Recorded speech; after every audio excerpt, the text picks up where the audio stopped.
কেন সকাল থেকে লাইন দিয়েছেন আমার দোকানে? এবার বলো বাবা। রাজা পাঠিয়ে দিয়েছে তেনার মেয়ের বিয়ে, রাজকন্যার বিয়ে। ভালো কথা, কিছু গয়না লাগবে তাই তো? না, গয়না না, উনি মানে সোনা পাঠিয়ে দিয়েছে, দুটো সোনার কলসি বানিয়ে দিতে হবে।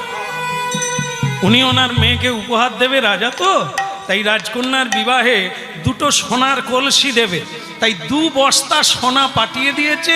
এটা আপনি ওজন করে নিয়ে নেন, আর 15 দিন পরেই আমি আবার আসবো, নিয়ে যাব।